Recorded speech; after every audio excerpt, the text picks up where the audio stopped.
కానుక అన్నదే దేవుడు వారిని ప్రేరేపిస్తే ఇస్తే గనక అది మన జీతం అవుతుంది. మనం వారిని ప్రేరేపించి తీసుకుంటే గనక దాన్ని అడుక్కు తినడం అంటారు. భిక్షానికి కానుకకి తేడా తెలుసా రాజప్రకాష్ బాబు? భిక్షం అంటే అడుక్కునేది, అడుక్కుంటే వచ్చేది. కానుక అంటే దేవుడు వారిని ప్రేరేపిస్తే మనకిచ్చేది. పనివాడు జీతానికి పాత్రుడు. రాజప్రకాష్ పాల్, నువ్వు నిజంగా పని చేస్తూ ఉంటే, నాకు తెలిసి నువ్వు సేవ చేస్తున్నావని నేను భావించట్లేదు. ఎందుకంటే అది ఫ్యామిలీ షో. నీ చర్చ్ అనేది జస్ట్ ఫ్యామిలీ షో. ఎప్పుడు చూసినా అంటే నేను నీ ప్రసంగాలు వినలేదు, ఒక్క ప్రసంగాన్ని విన్నాను. 45 నిమిషాలు ఉంది ఆ ప్రసంగం. ఆ ప్రసంగం విన్న తర్వాత జీవితం 45 నిమిషాలు ఎందుకు వేస్ట్ చేశానా అని బాధపడ్డాను. ఏమీ లేదు అందులో. నిన్ను గురించి ఇలాంటి షార్ట్ వీడియోలు తప్ప పూర్తి ప్రసంగం ఎక్కువ నేను వినలేదు.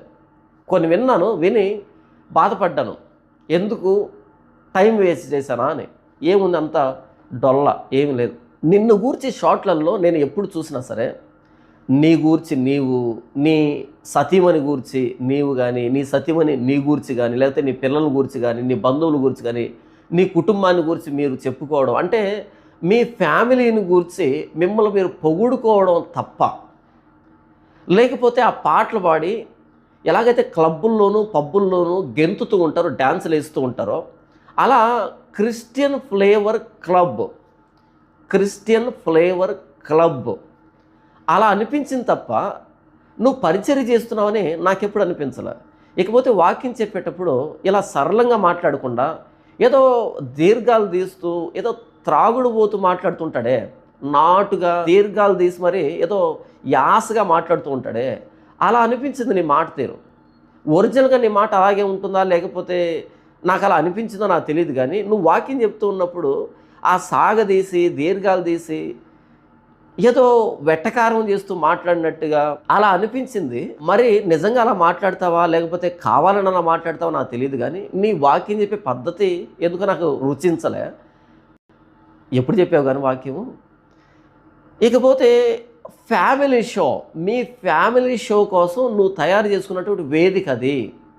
నీ ఫ్యామిలీ షోని ఎంటర్టైన్ ఫీల్ అవుతున్నటువంటి వ్యక్తులంతా అక్కడికి వస్తున్నారు అని నాకు అనిపించింది. ఇకపోతే నాకెవరో చెప్పారన్న, రాజప్రకాష్ పాల్ గారి చర్చికి ఎక్కువ శాతం యూత్ వెళ్తారన్న అనే మాట నాకు వినపడింది. ఎక్కువ శాతం యూత్ వెళ్తారు.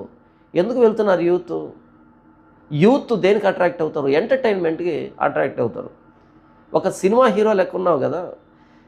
ఇది చెప్పడానికి నాకు బాధాకరంగా ఉంది. ఈరోజు వాక్యం చెప్పే వాళ్ళకి ఆధారం లేదు. ఎవరైతే సినిమా హీరోల్లాగా లేకపోతే సినిమా స్టార్ లాగా కనబడుతున్నారో, అది ఎవరైనా సరే పురుషులు కానీ స్త్రీలు కానీ, వాళ్ళకి ఎక్కువ మంది ఫాలోయింగ్ ఉండడం అన్నది నేను గమనించాను. ఎవరైతే అందంగా కనపడుతున్నారో, ఎవరైతే సినిమా హీరోలాగా హీరోయిన్ లాగా, ఎవరైతే సినిమా స్టార్ లాగా దాన్ని మెయింటైన్ చేస్తున్నారో, ఆ అందాన్ని మెయింటైన్ చేస్తున్నారో, ఆ సెలబ్రిటీ స్టేటస్ని మెయింటైన్ చేస్తున్నారో, వాళ్ళకే ఎక్కువ మంది ఫాలోయింగ్ ఉన్నట్టుగా, వాళ్ళనే ఎక్కువ మంది ఆదరిస్తూ ఉన్నట్టుగా నేను గమనించాను. మీ చర్చికి ఎక్కువ మంది యూత్ వస్తారంట కదా. ఎందుకు వస్తున్నారు యూత్? బాగా ఎంటర్టైన్మెంట్ దొరుకుతుంది. వాక్యం అనేది ఏమాత్రం లేకుండా మీరు జాగ్రత్త తీసుకుంటున్నారు.